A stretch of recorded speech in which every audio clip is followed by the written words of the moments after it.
ભવનાથમાં છેલ્લા 72 વર્ષથી જેઠ વદ 11ના દિવસે યોજાય છે દૂધ પરિક્રમા। જૂનાગઢના ભવનાથમાં પરંપરાગત દૂધ પરિક્રમા યોજાઈ હતી।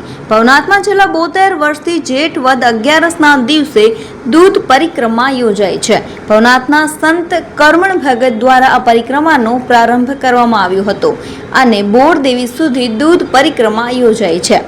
ગિરનાર અભયારણ્યમાં દૂધ પરિક્રમા યોજાય છે। ભવનાથની તળેટીમાં આવેલ ભવનાથ મંદિર સહિત તમામ મંદિરોમાં દૂધથી અભિષેક કર્યા બાદ પરિક્રમાનો પ્રારંભ થાય છે।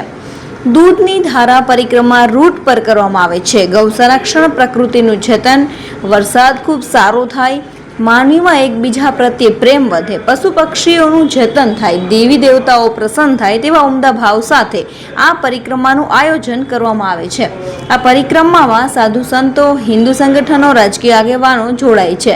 વન વિભાગ દ્વારા તમામ પ્રકારની સુવિધા પૂરી પાડવામાં આવે છે। મારું નામ જીકાભાઈ ગીગનભાઈ કટારા, ભવનાથ નેસ્ટમાં રહું છું। આજથી 70 વર્ષ પહેલા પરિક્રમા ચાલુ છે દૂધ ધારા। ત્યાં આરેફો સાહેબ હતા, ભગુસી બાપુ રાઠોડ, એના હસ્તક અને ગામ લોકો અને રબારી લોકો નેસના અમારે અને ગામ લોકો સાધુ સમાજ બધું સાથે હતું।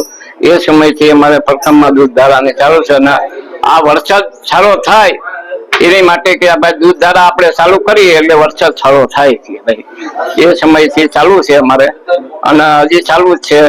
બોલો જય ગિરનારી, જય જી નમસ્કાર, જય શ્રી રામ, જય ગિરનારી।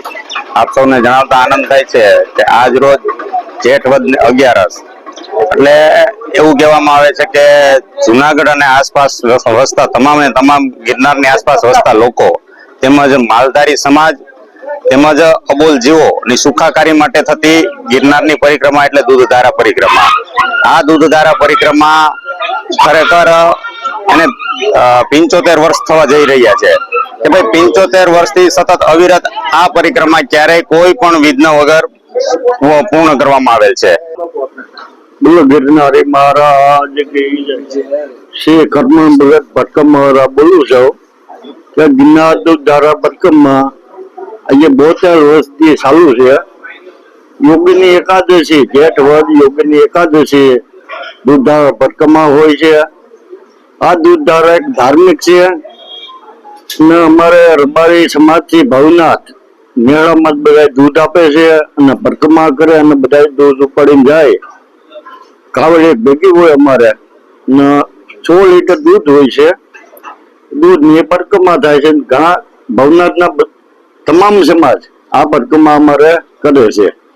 હવે જંગલના નિયમ કે એક તો પ્લાસ્ટિકની મનાઈ છે, કોઈ પ્લાસ્ટિક લઈને ન જવું, આડાવું કે જંગલમાં પણ ન જવું, કારણ કે પ્રાણીને તકલીફ છે આપણે, એટલે સીધે રસ્તે આપણે જવાનું ને પરિક્રમા સવાજે પૂર્ણ કરવાની।